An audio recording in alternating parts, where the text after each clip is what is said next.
Hey,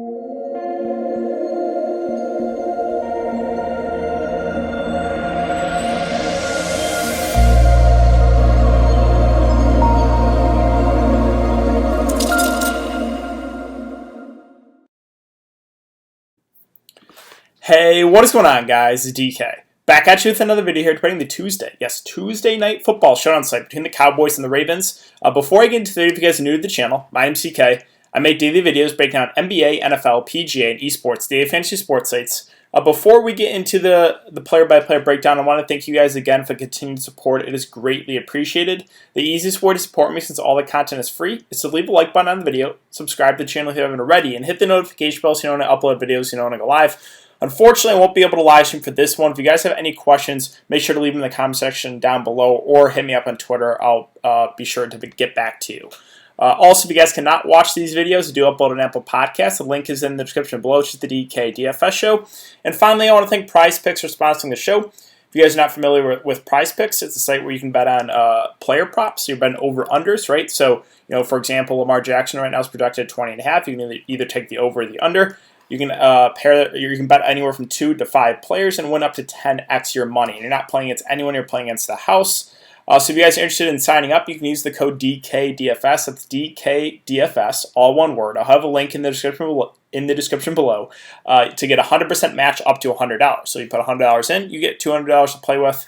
Again, it's kind of a fun way, a little different in a way from Draftkings to kind of play daily fantasy sports, but it's enjoyable for sure. It's a fun way to go about it. So yeah, if you guys want to sign up and use the code DKDFS, all one word, 100% match up to $100. But with that out of the way, let's jump into the video. So before we talk about players and the prices for the slate, let's take a look at the Vegas odds and the snap counts here. So for each of these teams in the most recent game, right now it's currently 45.5 over under. Ravens are 8-point favorites.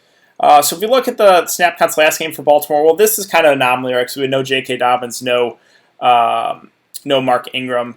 It was basically a 50-50 split there with Justice Hill and Gus Edwards. But I think we can get a better look of what the week before when all the backs were healthy. And it was J.K. Dobbins playing a majority of the game. Now, that was kind of the first time Baltimore did that, gave a majority of the work to one back. Normally, all year, it's kind of been an even three-way split. So Dobbins is the guy that, I expect to get the most work, but he's also, you're not really getting him at an amazing discount, and we know, too, LAMAR will keep himself a lot. So the Ravens running backs are kind of a fade for me, at least for this slate.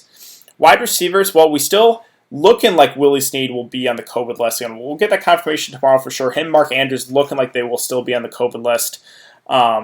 If they indeed are, if Snead is still out, then we have Duvernay and Hollywood Brown played about 80% of the snaps. Dez's snaps about 60%, and then Miles Boykin filled in about a third of the game. The wide receivers for Baltimore are really underpriced in the slate. Like Duvernay is way too cheap. Dez Bryant is way too cheap in my opinion. So we'll talk about those guys though in a bit. Tight ends for Baltimore, Luke Wilson. Talked about this in the Showdown video. They actually added him, the day of last week for that slate, and that was that Wednesday night Showdown slate. That was the most tilting game I think I've ever watched. I'm not kidding, because the Steelers defense at, what were they, 8K, get bailed out, 40% owned, get bailed out for the touchdown. They still are not even in the winning lineup. Like, the Steelers defense played amazing that game, got a defensive touchdown, and we're still not in the winning lineup. That's why I was like, the Steelers defense is such a bad play at that ownership.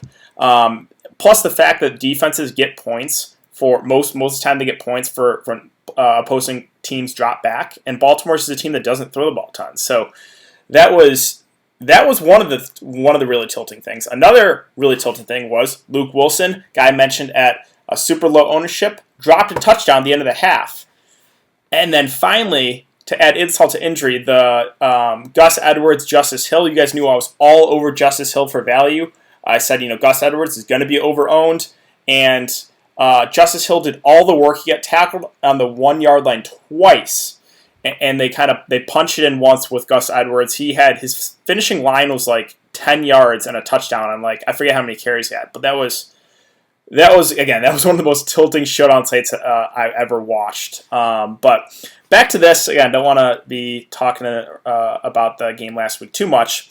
If we move on to running backs for the Cowboys, Zeke, it's probably going to be about a 70-30 split with him and Tony Pollard. Wide receivers for the Cowboys, Cooper, Gallup, CeeDee Lamb will all play a majority of the game. 85, 76, and 71% of snaps last game for those three guys. Brown and Wilson will be worked in a bit, but they're nothing more than dart throws, about 20% each for both of them.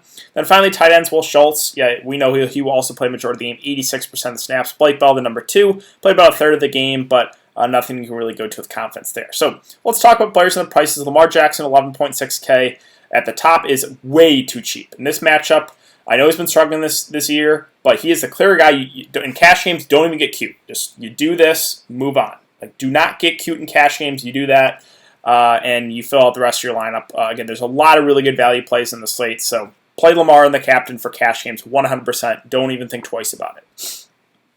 But yeah, back to Lamar a little bit more, I guess. Again, I love the matchup for him. I know he's been struggling, but again, he keeps himself a lot. That does raise his floor. 65, 58, 55, and 51 yards on the ground.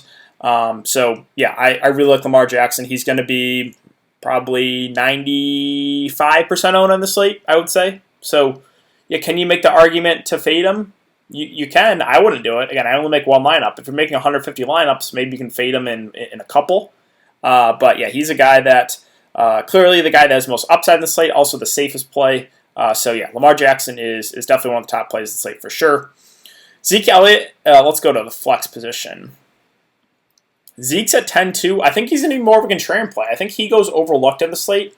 3 of the last 4 games have not been great for him. 8, 8, and 3 fancy points. And, the matchup on the Dallas side of the ball is not the best. Baltimore is one of the better defensive teams in the league. So Zeke, I think, does fly under the radar. But I still think he's viable here. Again, he's a guy I expect about 70% of the touch it, or 70% of the running back snaps. He still is a little bit involved in the pass game as well. As his Dallas offense has not been the same without Dak Prescott. So Zeke, in my opinion, is still playable, but I think more of a contrarian play. Like for a cash game setting, I don't know if I get to Zeke, to be honest. But I do kind of like that for GPPs because I don't think a ton of people get to him. Like I think people will go Lamar, Dalton, and probably one of the Dallas receivers, and then value from there. So yeah, I think Zeke is kind of a nice contrarian play. Again, I don't think he's going to be super, super popular here. Andy Dalton's at 10K. So you guys know for showdowns, at least for cash games, I like playing both quarterbacks. Not going to change here. Even in a tough spot, I just think Dalton is a guy that can go out and get me 15 to 20 fancy points, and that's all you really need, especially for cash games. So clearly Lamar Jackson is the play over Dalton if you're going to make me pick, but I think you can play both. Again, there's a lot of viable cheap value plays we'll get to. So yeah, Dalton definitely viable. I don't think he'll be super, super popular either. Like, again, Lamar is going to eat up all the ownership at the top. I think, a couple guys in the mid-range will get a decent amount of ownership. So Dalton, if I had to guess, I would say, maybe 50-ish, 50, 60% owned. But yeah, definitely someone I'm looking to there at 10K, especially for cash games. Again, I think you play Lamar and captain and Andy Dalton for cash. Amari Cooper's at 9.6, so he has been the most productive Dallas receiver so far this year. But I guess the downside is they still have Gallup, they still have CeeDee Lamb, so they will spread the ball out. And yeah, 5, 6, 7, 8 targets is not like amazing for a guy at this price point, but this is a game you can probably project Dallas playing from behind. And Amari Cooper has flashed the most upside so far this season out of any of the receivers. So like his upside, I think he will be decently owned. Again, he's the guy that has the most upside here for the Cowboys as far as the wide receivers, but he also is the priciest there at 9.6. Other options, so those are then they have the backup quarterbacks. Yeah, Dobbins at 8.6. It's just it just feels a little bit too pricey. I know he got a majority of the work 2 games ago when all the backs were healthy. He would still be the guy I would look to, but 8.6, it feels like a lot because the Ravens, first of all, again, they will still probably give a couple carries here to Ingram, a couple carries here to Gus Edwards. And the fact that they don't really pass the ball much to the running backs. Plus, Lamar will keep himself a lot. So I'm not saying Dobbins is out of play, but I would have wished if he was cheaper, right? So he definitely is overpriced in this spot, but there's a scenario where he gets there again. The positives with J.K. Dobbins, well, that last game when everyone was healthy, he played over 60% of the snaps, something we've rarely seen so far from the Ravens. Like normally it's a pretty even 3-way split. So those are the positives. He is their most talented running back. He needs their best pass rushing back, but again, they don't really throw the ball to the running backs a ton. So, yeah, Dobbins is definitely a little bit overpriced, but with there being so many good value plays, I think you can still get him in there if you want to, right? Like, you can do this. You can go LAMAR, you can go Andy Dalton, you can go J.K. Dobbins, and then you can go value from there. There's a lot of cheap value plays. So that's a viable way to go about it if you feel really good about J.K. Dobbins. Again, I'm not off him. I just think he is a little bit overpriced. Mark Andrews at 7-8. Got to keep an eye on this. Isn't expected to play Tuesday, tomorrow. But we'll get that news confirmation tomorrow. If he does play, I think he makes for a pretty decent player in the mid-range just because he's the guy that they always look to in the red zone. He gets targeted a good amount and does possess upside. So got to keep an eye on this. If he's out, we can look to Luke Wilson for value, who I think goes a little bit overlooked. He's priced in the same range as guys like Duvernay and Dez, who I think pick up more ownership. So again, we'll talk about that more in a sec. But yeah, Mark Andrews, don't expect him to go. Hollywood Brown at 7-2. Well, we saw that upside, right? If it wasn't for that big play, though, he would have laid an egg. So he is very boom or bust, right? If he didn't have that long, 60-yard touchdown at the end of the game, he would have literally done nothing. So that's the kind of nature with Hollywood Brown, Marquise Hollywood Brown. The floor is super, super low, but does possess that ceiling, right? He has that breakaway speed. This is a good matchup. His most points scored so far in a game has been 19. So again, he does have the upside. We haven't seen a ton from him this year. We saw way more last year. At 7-2, I probably don't go there in cash, but definitely somebody you can look to in GPPs. Again, just because he's the guy that has that breakaway speed. So that's kind of my feelings there on Hollywood Brown. CeeDee Lamb at 6-6, I think makes for a pretty good play in the mid-range. He's a guy we know playing on the slot. Again, with Dallas, they're kind of spreading the ball out a lot, right? With Cooper, with Lamb, with Gallup, 7, 6, and 7 targets last 3 games is not bad for a guy at 6-6, and you're getting him at a nice discount off AMARI Cooper. So sure, Cooper probably does possess a little more upside, but CeeDee Lamb, you're getting a $3,000 difference. So probably slightly prefer Lamb there for the discount to Cooper. But again, if you have the salary and there is a lot of cheap, viable value plays, then I think Cooper does possess a little bit more upside. All right, so now we get to the Ravens D at 6K. I feel like they're going to be pretty popular and not as outrageous as the Steelers defense price was last game when they were 7-8, but still at this price, you're probably going to need close to a defensive score or really, really almost close to a shutout with a bunch of sacks. So for if you're mass multi-entering, yes, of course, throw the Ravens in your player pool. I would probably have a little bit. If I was making 150 lineups, Ravens D at 5-8, I would probably have 5 to 10% or so. So, yeah, I'm not saying they're out of play, but once again, the defenses that have been way over-owned on these shutdown sites. Way over-owned. So I just have a feeling Ravens defense, could push for 20 to 30% ownership. But if they get close to that, or even 40% owned, I have absolutely no interest. So, yeah, that's my thoughts on the Ravens defense. Mark Ingram, Gus Edwards at 5-6 and 5-4 are 2 of the easiest fades of the slate, in my opinion.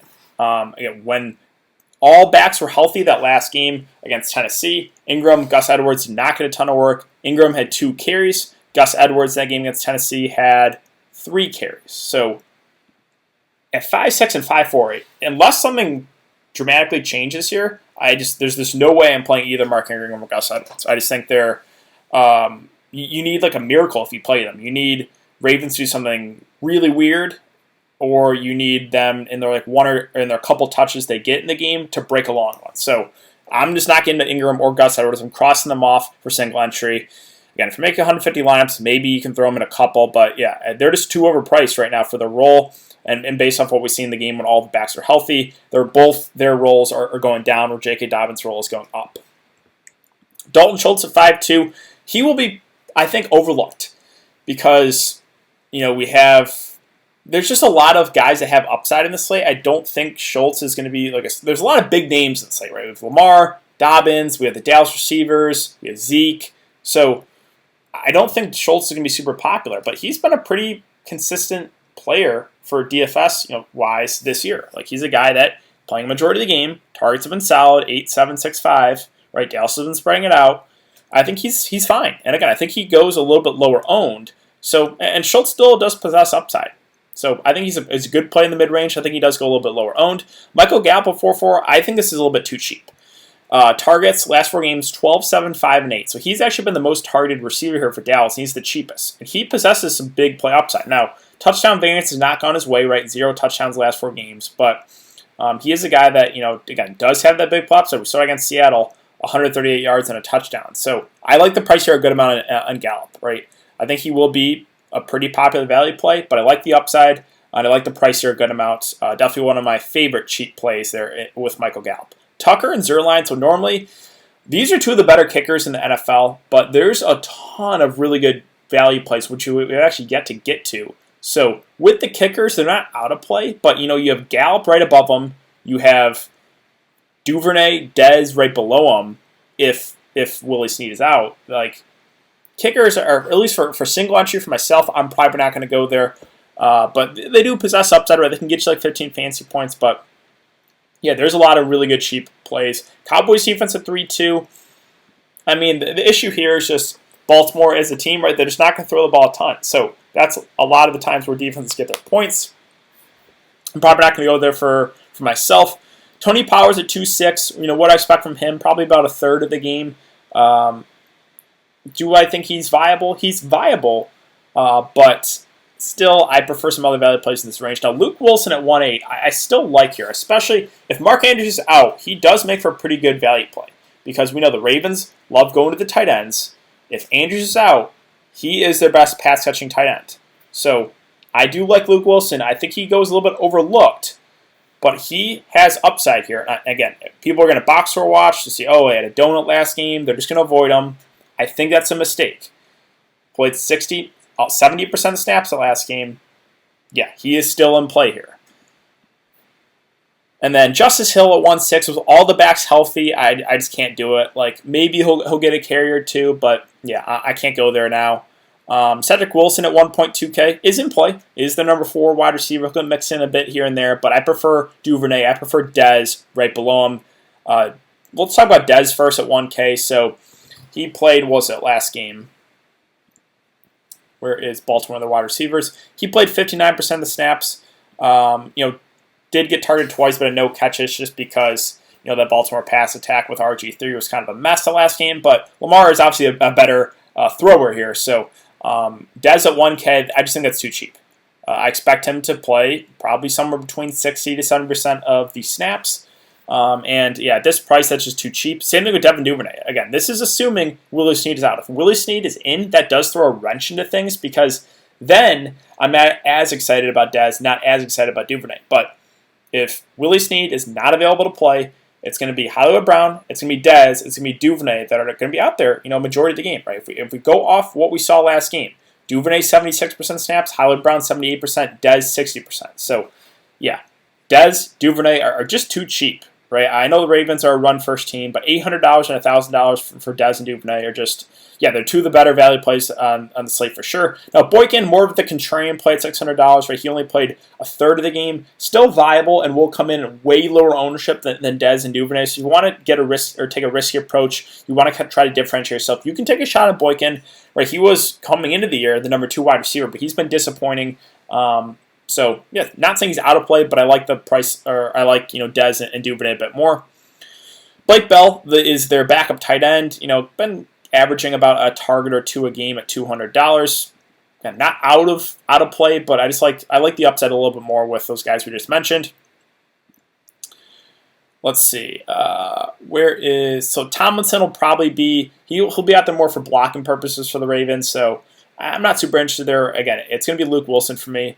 If I'm going to target a Ravens tight end again. So that's assuming Mark Andrews is out.